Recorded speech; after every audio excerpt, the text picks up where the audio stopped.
If I should die, think only this of me, that there's some corner of a foreign field, that is for ever England there shall be. In that rich earth a richer dust concealed, a dust whom England bore, shaped, made aware, gave once her flowers to love, her way to roam, a body of England's breathing English air, washed by the rivers, blessed by the sons of home.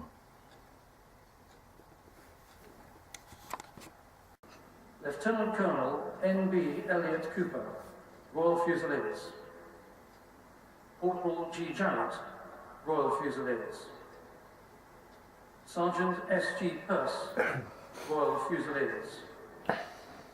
Captain N.W. Stone, Royal Fusiliers.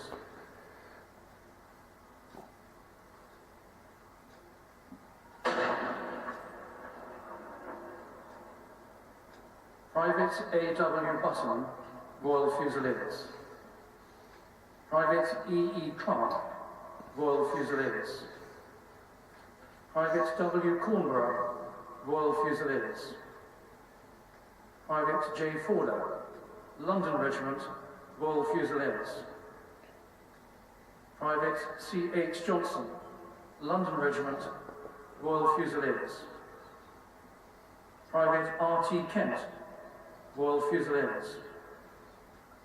Private G. W. Means, Royal Fusiliers. I'm just going to speak over this. They keep saying each one of them poppies have been handmade and each one are individually different. They're not mass produced, they've just been handmade. Victoria Cross, Royal Fusiliers.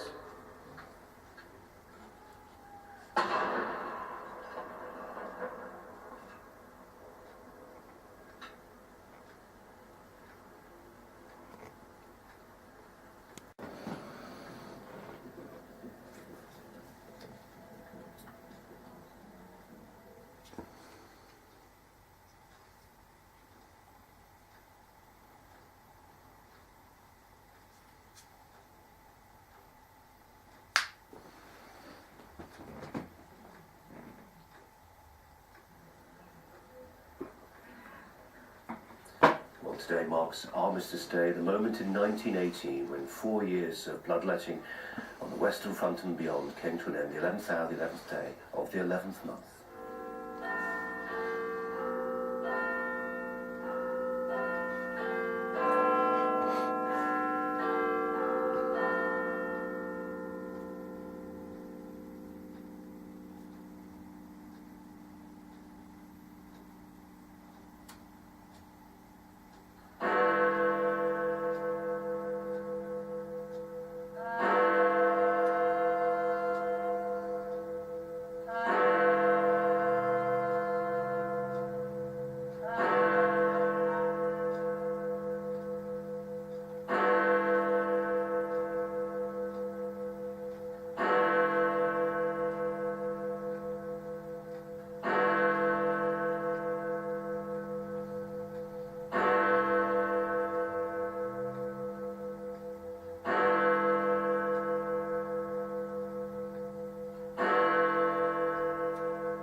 there.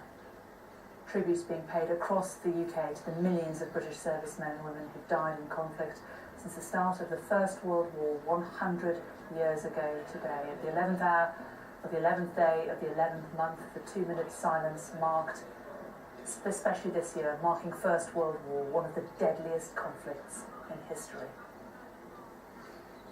Worth considering that since 2009 there have been no surviving combat veterans from World War I. In that year, the deaths of Bill Stone, Harry Patch, Henry Allingham. You'll have seen the interviews down the years, remarkable men all. That was 2009. We're entering a new phase of remembrance now, but the appetite of the nation seems undimmed. The cenotaph there, Royal Marines standing, rifles pointing downwards, a funereal pose, where the bugler played reveille to bring to an end those 2 minutes of silence. Let's take you back to the Tower of London, which I think by general consensus there was a broad agreement from the nation at large that the idea of Paul Cummins, the Derby-based ceramicist who put together the idea for a ceramic poppy on this scale along the moat, 880,000 poppies that will be sold off, have been sold off, £25 a piece, the money to go towards service charities. There'll be the whole process of them being plucked will begin in a fortnight or so. There's been an extension to their period of residence here in the moat. They'll be sent out to people who've paid towards those poppies. It's been a remarkable gesture of commemoration. Michael Fallon, Defence Secretary there, laying a wreath, one of several different acts of remembrance up and down the country today on this Armistice Day.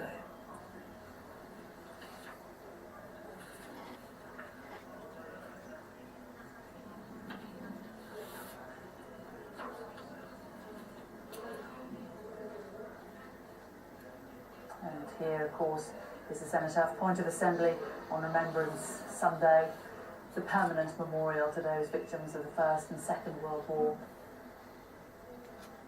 Here we saw David Cameron a short time ago choosing to spend the 2-minute silence here. On Sunday, of course, the Queen and other members of the royal family and other politicians, representatives from all the armed services there on Sunday, and many more of them back there again today.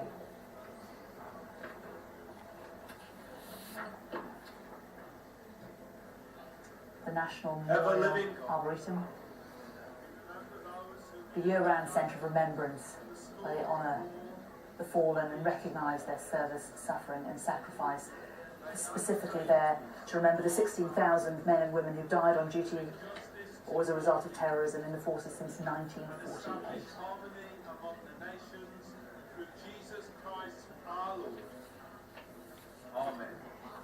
At the cenotaph,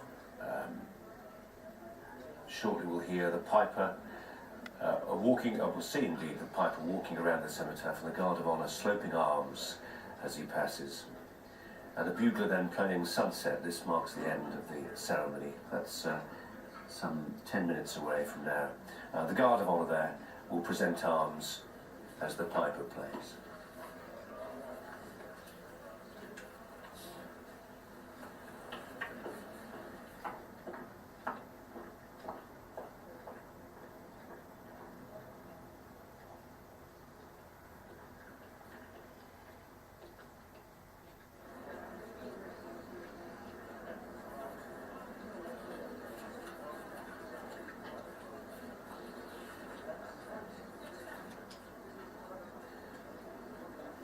We'll bring you much more coverage throughout the course of today, looking back on the events around the country today for Armistice Day. But the consensus certainly that this remarkable scene at the Tower of London. A few moments ago we saw Lord Dannatt, former head of the British Army there, reading, as there has been every day, usually at dusk, names of British service personnel who died on the battlefields of Belgium and France between 1914 and 1918, the centenary of that conflict beginning, celebrated, commemorated this year. And a 13-year-old boy, an army cadet, schoolboy from Reading, saluting and planting the final poppy, Harry Alexander Hayes from Reading Bluecoat School, Combined Cadet Force.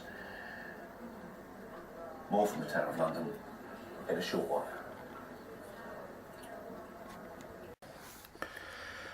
They shall not grow old as we that are left grow old. Age shall not weary them, nor the years condemn. At the going down of the sun and in the morning, we will remember them. When you go home, tell them of us and say, for your tomorrow we gave our today.